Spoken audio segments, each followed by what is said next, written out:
Always wanted to create a fitness plan but don't know where to start? If you've ever struggled creating a fitness plan for your dog or horse, then this is the video for you. Today I'll be giving you my 5-step guide to choosing your dog and horse's fitness exercises.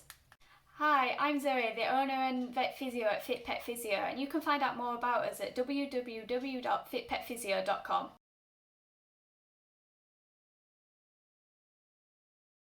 Today I'll be sharing with you the 5-step system that I use to create fitness plans for dogs and horses, so that you've got no excuses not to do one for your own dog or horse.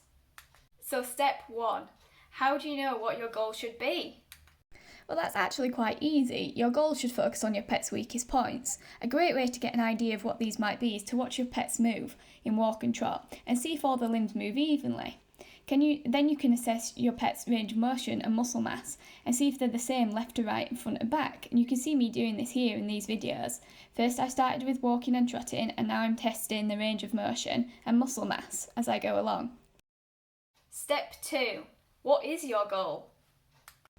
You can start by being clear and specific, so make sure your goal is specific to your pet. Do you want them to be a happy hacker, to prevent injury and have a long and happy life, to be fit for competition and increase their core strength and fitness as a whole, or just to be able to do a little bit of light work and enjoy?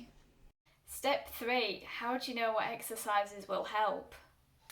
This is where you need to combine steps 1 and 2. Once you've got your goal, you can start looking at exercises that fit that goal. If your pet lacks right hind muscle, for example, you would want to focus on hind limb and muscle building exercises. So once you've got an idea of where your pet is, you can start adding in the exercises that will help. So for forelimbs and hind limbs, you can use things like backing up, hydrotherapy, walking, trotting, cantering, hill work, cavaletti and weight shifting exercises. And for your pet's core, you can use some of these exercises as well, such as the weight shifting, cavaletti, hill work and backing up, but you can also add in things like ab lifts, tricks and pelvic rounding.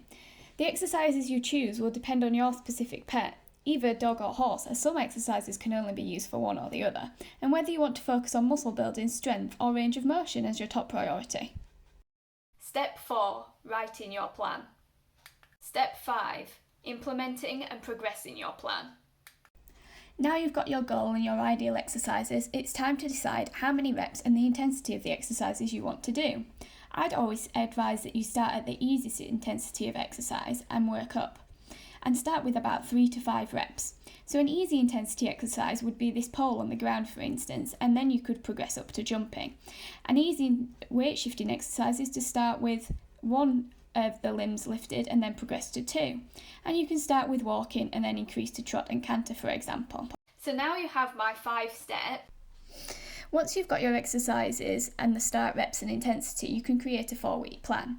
Remember, you should change one thing at a time each week, so either the reps or the intensity for each exercise, but only if your pet is coping. If they're not coping, take a step back and continue with the week you're already on.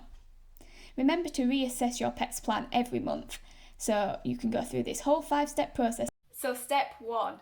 How do you know what your goal should be? Step 2. What is your goal? Step 3. How do you know what exercises will help? Step 4. Writing your plan. Step 5. Implementing and progressing your plan. You've got no excuses not to start. Need more help creating your fitness plan? Or want to know a little bit more about fitness planning and why it's helpful? Check out our blog, the link's down in the description, or tune into one of our other videos.